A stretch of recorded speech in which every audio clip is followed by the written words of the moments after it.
Welcome to the lecture on automatic control system.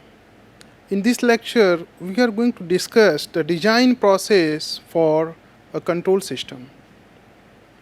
So, in the previous lecture, we discussed that there are certain design objectives for a control system, like transient response, steady state error, and stability. So, we can deduce some process for design, because design is a process for any system, and when it comes to a control system, we should have some process that must be followed. So a control system, of course, it is a physical system consisting a process or a plant and some other elements. They have certain functions, and there is controller that has certain functions. So it is a physical system that has been evolved from the design of a system. Now, if we have an existing system, existing physical system, how we should analyze, or if we have some idea of a physical system, how we should start with to analyze this system and redesign this system. So we can see here, so control system design process, it has certain steps. So the first step, step 1,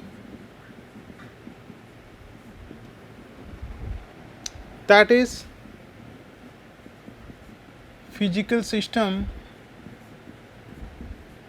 specifications.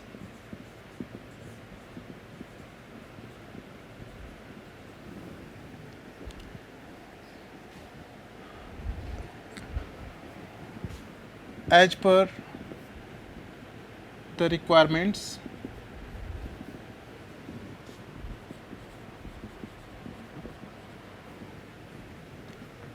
Step 2 is draw a functional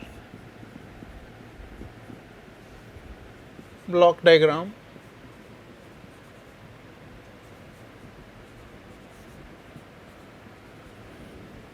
Step 3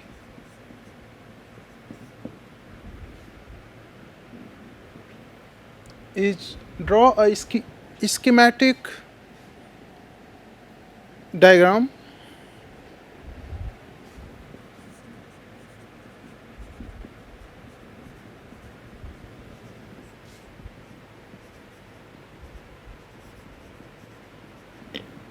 Step 4 is modeling.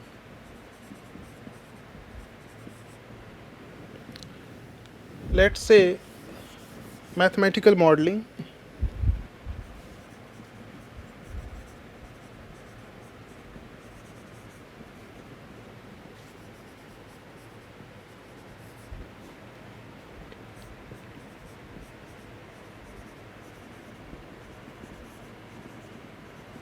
Or oblique block diagram.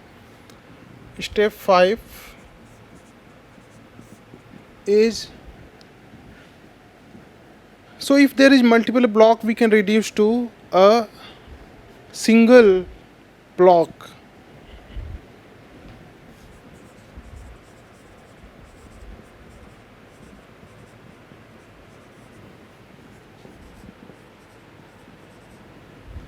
Step 6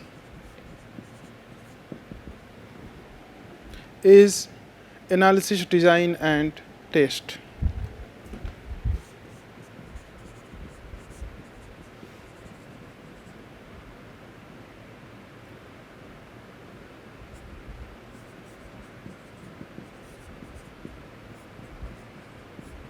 And redesign.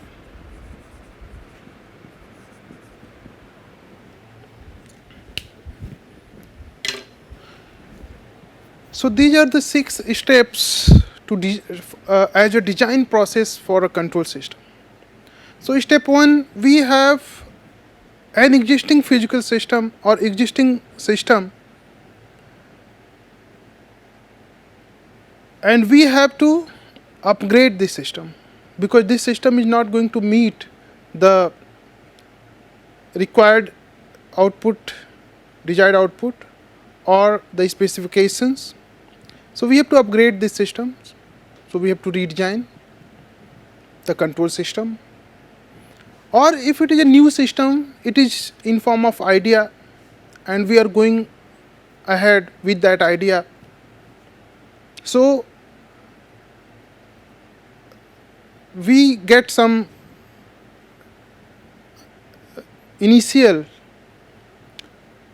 rough idea of the system, some components and assemblies.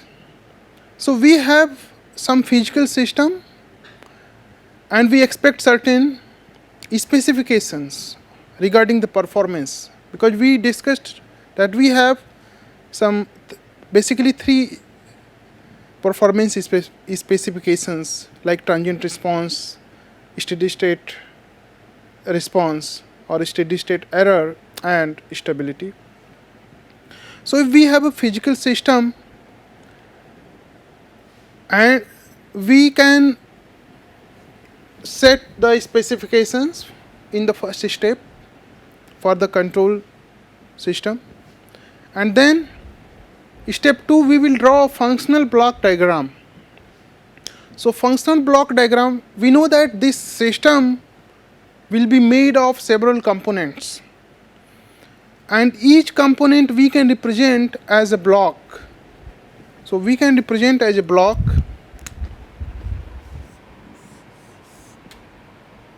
So this is a block, and a block has certain input and certain output, because we know that a control system is again the assemblage of certain components that are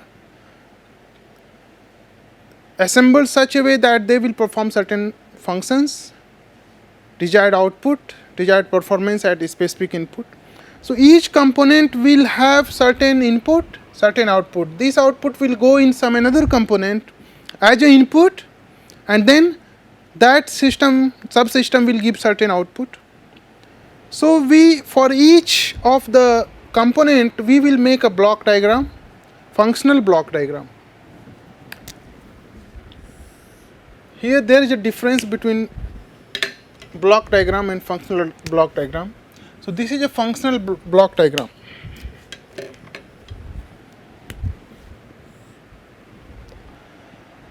We will name the component and its function. So here the name of the component and its function. What is its function? We will write like this.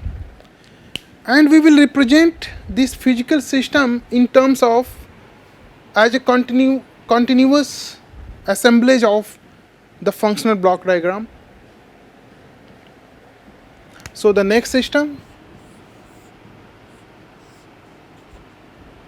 So then here second system, then function, what is its function, and so on. We will make this block, this functional block diagram. Then the step 3 is a schematic diagram. So from the physical system, for each component we will make a schematic diagram. So what is a schematic diagram? So we know that a component can be a mechanical component, it can be electrical component or electronics component. So mechanical components such as it could be a spring, damper, some mass, inertia. Electrical component, it can be a motor, okay, a potentiometer.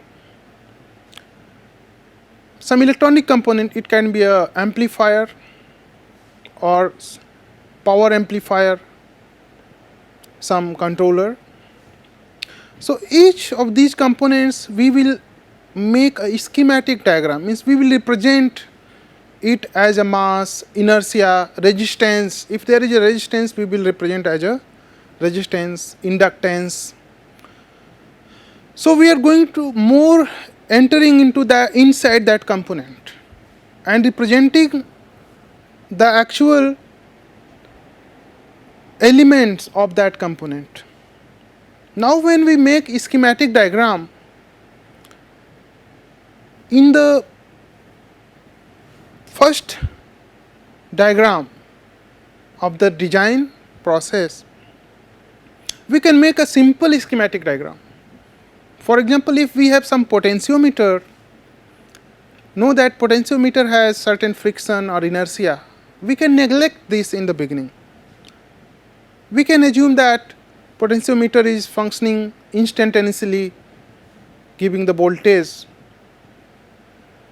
without any inertia, without any friction, and we will get that schematic diagram, and similarly for other components.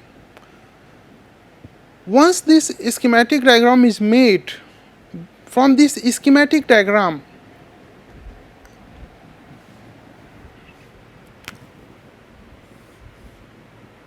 we will come to mathematical modeling, because we have defined each component in terms of its basic elements, and these basic with certain assumptions. We have neglected some non-linearity, we have neglected some mass, inertia, we have neglected some friction. So we have a simple schematic diagram, and for each of these elements there is some mathematical models, mathematical functions. And so we will do mathematical modeling, and the mathematical modeling is, this mathematical modeling can be done in various ways. So this mathematical modeling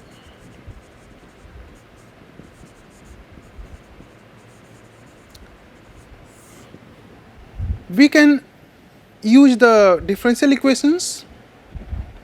So we can use differential equations.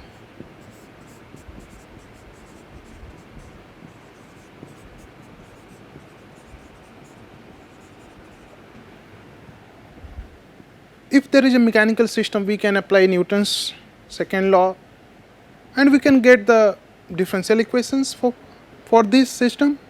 If there is electrical component, we can apply Kirchhoff's laws of current and voltage, and we can get again the differential equations for the system. Or we can use frequency domain approach like transfer functions.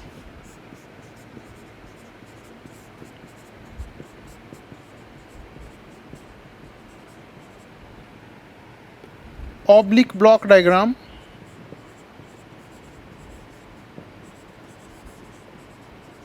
Because block diagram,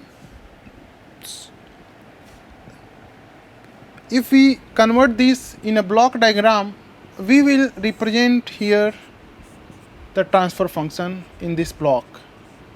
So this is transfer function. So this is block diagram that contains the transfer function of the system. We will discuss transfer function in detail in some next lectures, but here we should understand that we convert in this step 4 the mathematical model. We can make either by differential equation with transfer function, block diagram, or some state space approach.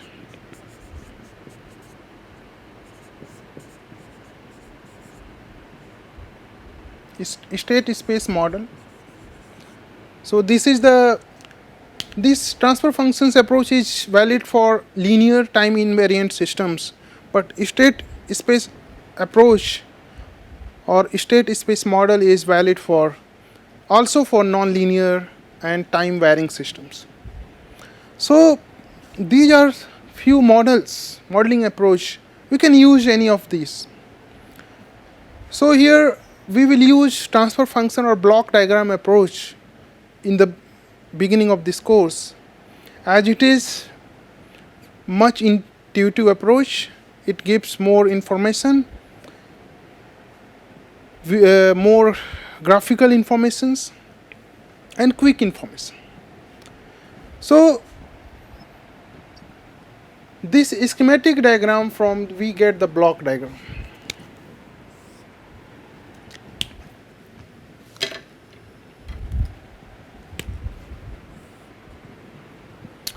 Now this system can have several blocks, because one block for each component, and so there could be several blocks, and these several blocks, there should be one main input, and the last system will give the final output. The last component's output will be the final output of the system, and the first component's input will be the main input of the system, a specific input. So these several block diagrams we can reduce in a single block diagram in step number 5. So we can reduce these block diagrams in a single block diagram, and that has this input and this has this output. So it means this block diagram is for complete system, and so we know that this is the input we are giving and this is the output this is the specific input that we give to the system, and this is the output that we are going to get from that system. And so this is the step number 5. Now analysis, design, test, redesign. The last step 6, we do analysis. We said that analysis is a process through which systems of performance is assessed.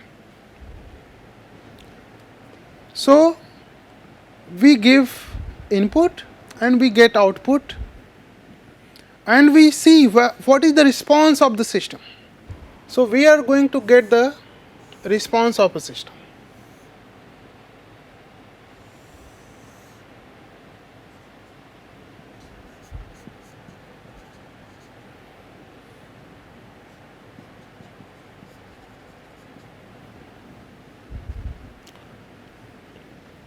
So from this response, we are going to give input and we are getting the response. From this response, we will see whether we are going to get the desired response and the desired specifications that we required.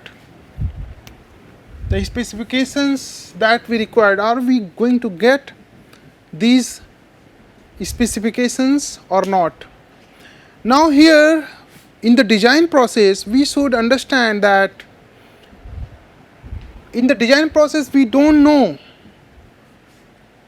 exactly what input we will get from in the practical applications. So there are certain test inputs that we must use. So the test inputs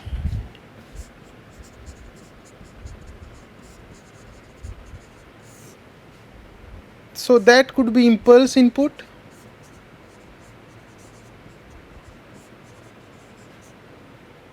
there could be step input, there could be ramp input,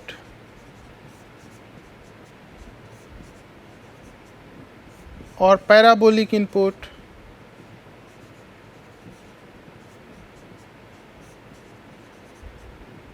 or harmonic input.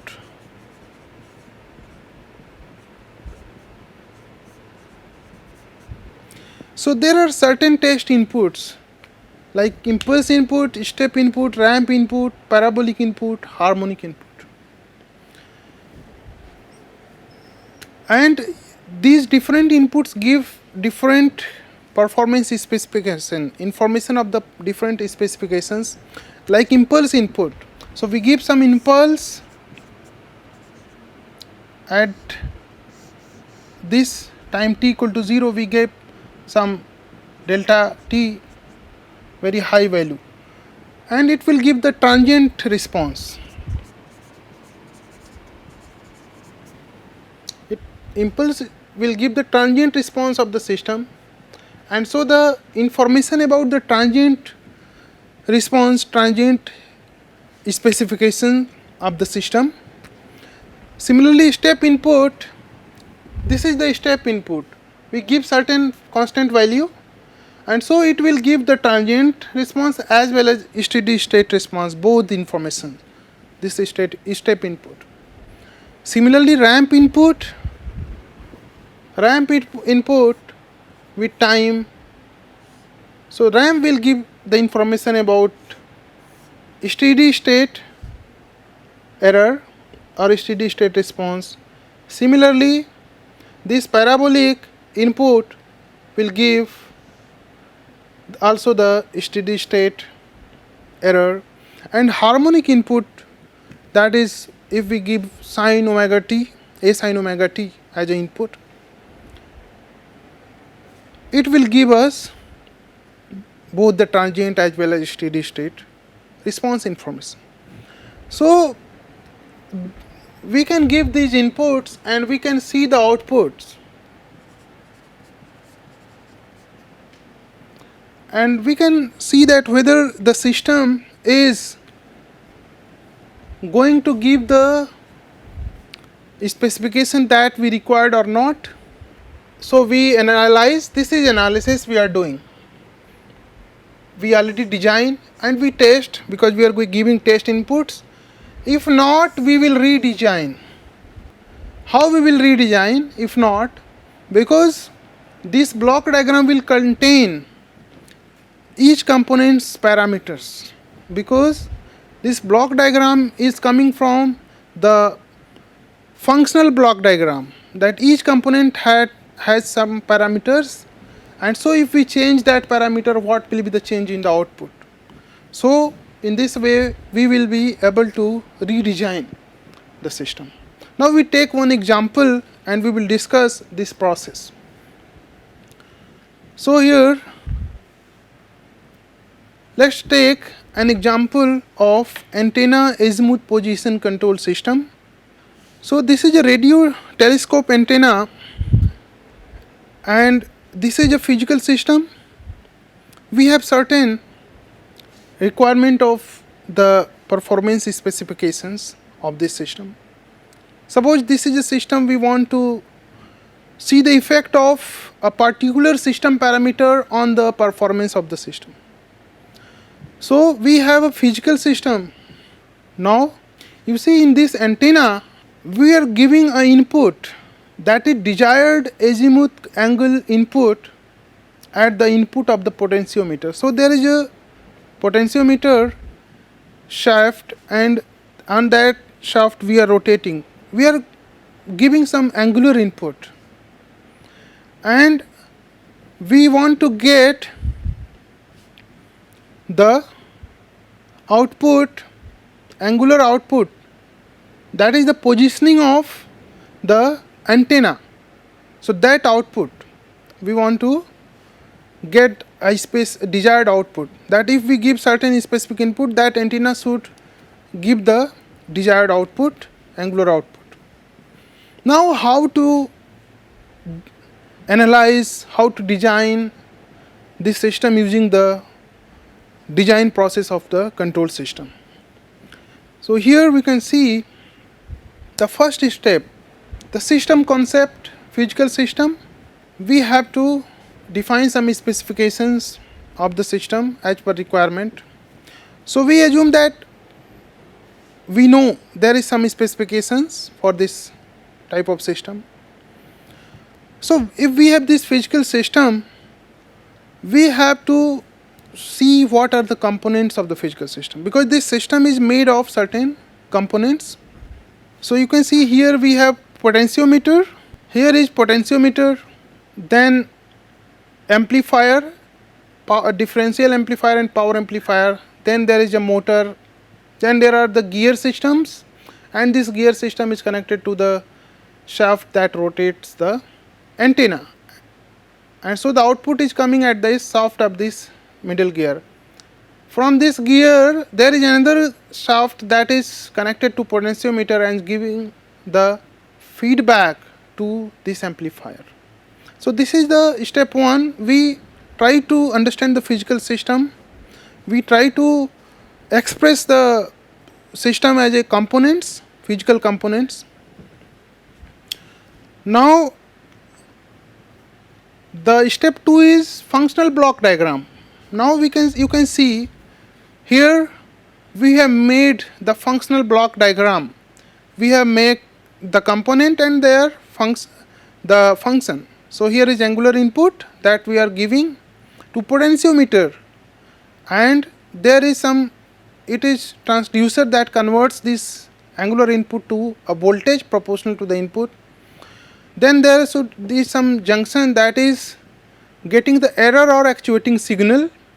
This signal is going to controller, that is signal and power amplifier, and this controller now it gives, this is our process or plant, that is motor, load and gears. These are the power is going to run this system.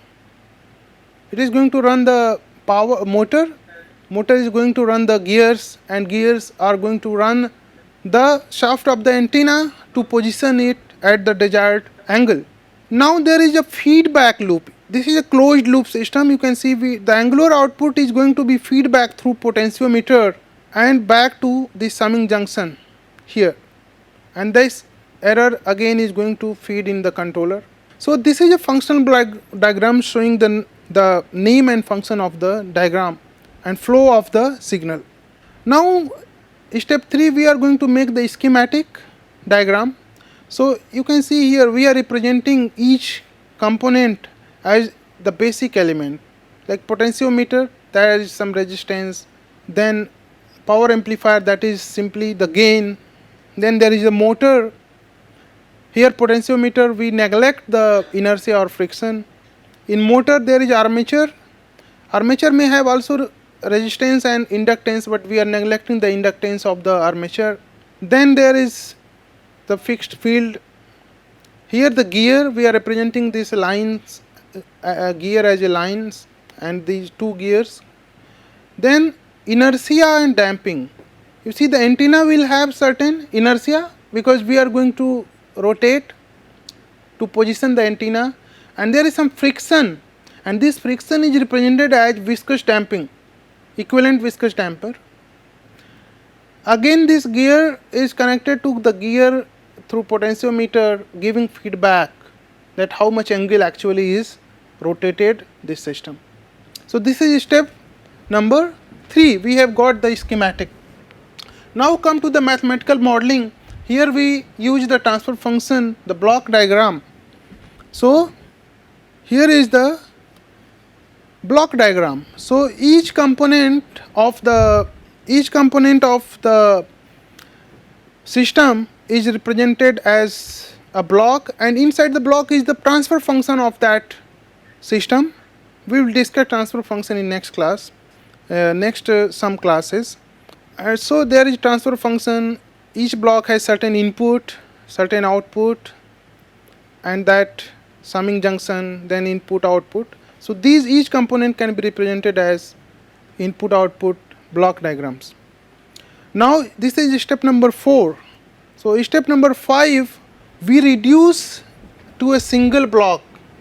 So we are going to get the equivalent block diagram that represent the complete systems block diagram, complete systems transfer function in that block. So here we only give input, we are going to get output. Now this system we can use for the analysis, because this block diagram, the transfer function, will contain the parameters of the individual systems, and we can change a parameter. We can see what is the what is the variation in the output, how the output is changing. For example, we can see one example. You can see that the gain of the amplifier, you can see if we have high gain, this is our function, the output, and if we have low gain, so here gain means you can see here, this is the amplifier gain K. So this K we are changing. If we are going to give high gain, we are getting this, and if we have low gain, we are getting this. So why it is like this? Because if we have high gain, means the if there is error function coming multiplying to high gain, so motor is running faster in this, and so when motor starts and runs faster, it overshoots the values, it goes higher due to the inertia, and then it later it catches to the steady state value. But if the amplifier gain is low, you multiply the error between the input and output with this lower gain, so there is low value for the motor, and the motor will run slower, and so it will not overshoot, but it will follow this curve. So now you can understand that depending on, we can measure the steady state error, the transient response, and we can change the value of K and see the effect of the gain parameter on the response of the system. And so if we are not satisfied with the response, we can redesign, we can change the amplifier, and we can redesign the system. So again, this we refer the books of Norman S. Nice and K. Ogata for this course. Thank you for your attention, and let's see in the next lecture. Thank you.